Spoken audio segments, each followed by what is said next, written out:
Now, a lot of you may believe that it's not possible for a human being, a normal, regular person, to have a conversation with God. I'm sure you all would agree, or most of you would agree, that it's possible for us to talk to God. But some of you may not agree that it's possible for God to talk to you, directly to you, specifically to you.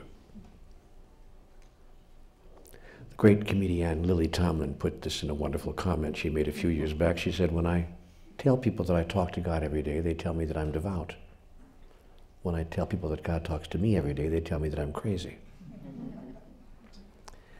That is because our society and our world has a cultural bias against the idea that God would talk directly to Tanya. Maybe to, a handful of people from the beginning of time, perhaps to Moses, maybe. Yeah. Maybe God talked to the Buddha, I don't know. Maybe. And we could list on our hands the people we think that God maybe have spoken directly to. Joan of Arc, perhaps, whoever we imagine to have been inspired by the Lord. But for the average person to say, yeah, actually God talked to me too, we have a cultural bias against that. We actually have a teaching in some religions that say God wouldn't do that, and if you say that God did that, that's blasphemy. That's apostasy. In some countries, if you utter such an apostasy, you can actually be killed. Did you know that? Even today. I'm not talking about ancient times here. I mean like yesterday. In some countries, if you say that, they can actually bring you up on charges. The state can bring you up on charges called apostasy, and they can sentence you to death. Because you have an idea that God spoke directly to you. And yet, if God doesn't speak directly to people, and if God doesn't speak directly not only to people, but through people, if that's not true, then where did Mozart's music come from? Where did Michelangelo's paintings come from? Where did Thomas Jefferson's extraordinary Declaration of Independence flow from? Where have all the great inspirations of humanity come from? If they haven't come from God to me, to you, and from God to you, to me. Where have they come from? I think if you could talk to Michelangelo and say, if he could be here today and say, where did you get the ideas for the Sistine Chapel? How many of you have seen the Sistine Chapel? It's something you never forget. Take a look at that and you just stand there and go, a human being put this up there. A human being put this up there. Where did that come from? And I think he would say, if you asked him, I was inspired by God. I know there are poets and composers who, if you ask them, where'd you get this? They would say, well, I think I was inspired by God.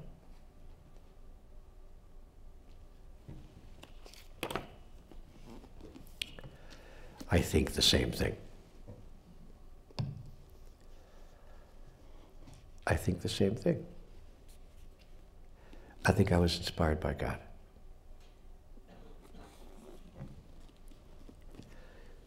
I think you are too. I think that you're inspired by God every time you do something kind and gentle and loving and wonderful and compassionate and wise. I think that you are inspired by God. I want to tell you a story. Many years ago now, I was engaged to be married. And my fiancée had a sister. who came to her home the evening of the very first date that I had with her. She was not my fiancée at the time. We became betrothed, but at the time we were just getting to know each other. In fact, it was her first evening to invite me over for dinner. So I went to her house for dinner. It was my very first night in her home. And she had a lovely candlelight dinner, you know, and the music on, because we knew we were kind of like interested in each other. So sat down to have a lovely dinner, and we were 10 minutes into the dinner when came a pounding at the door, and opened the door, and it was her sister. And her sister came bursting in tears, and she said words to the effect of, if somebody doesn't give me a reason for living in the next 10 minutes, I'm going to kill myself tonight. And we knew from the look on her face and the sound of her voice that it was not a joke. She was desperate. We didn't know why, what had happened, what had, you know, come up, what had turned up, but she was desperate. Of course, we sat her down, sit down, sit down. And my new friend said, this is my friend Neale, he's come over to have dinner with me, but would you like him to go? She said, I don't care whether he's here, whether he's not, I just need somebody to... You know, she just didn't even care who was in the room at that point. She was just totally blown out. And so we sat her down on the couch, and my girlfriend talked to her for a while, but at one point my girlfriend she was like this with her sister, and I was over there, and she kind of turned to me and said, without saying the words out loud, you know, do something. And I'm like, this is long before these books I didn't have any of this going on. This is years ago. I'm like, do something. But I kind of stepped over and I said, and I kind of like invited my girlfriend to kind of move down on the couch a bit, and I sat between, and I talked to her a bit. I said, would you be offended if I talked to you a bit? She said, no, I don't care. You know, and we chatted, we talked, and we talked for about a half hour, as I remember, 40 minutes, something like that. I don't recall, I have no memory of anything I said to her, but I do know that in that 40 minutes, something happened. I said something, she said something, she calmed down just a bit, I said something, she said something. After a while, she was very, very calm. After about 20 minutes, she was like, and after about another 10 minutes, she was not only calm, but actually, if you could believe it, in halfway good space about things.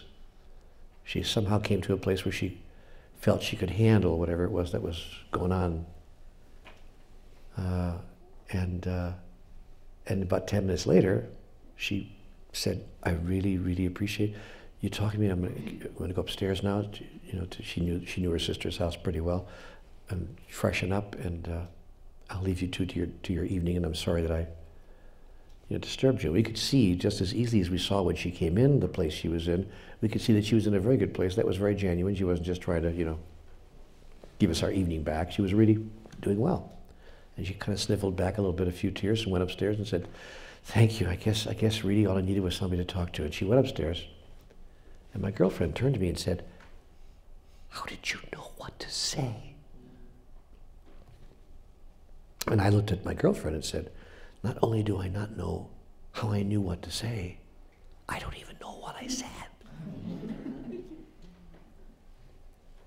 Have any of you ever been in any kind of situation where somebody came to you in some kind of difficulty or trouble, a child, or a sister, somebody, a friend, and you just said just the right words, and have you ever had the experience and you looked up and you don't even know where that came from?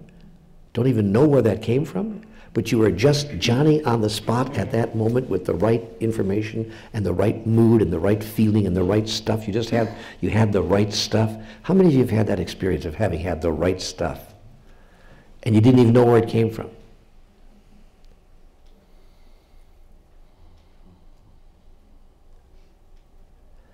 You had, I promise you, a conversation with God. I promise you. God talks to us and through us all the time.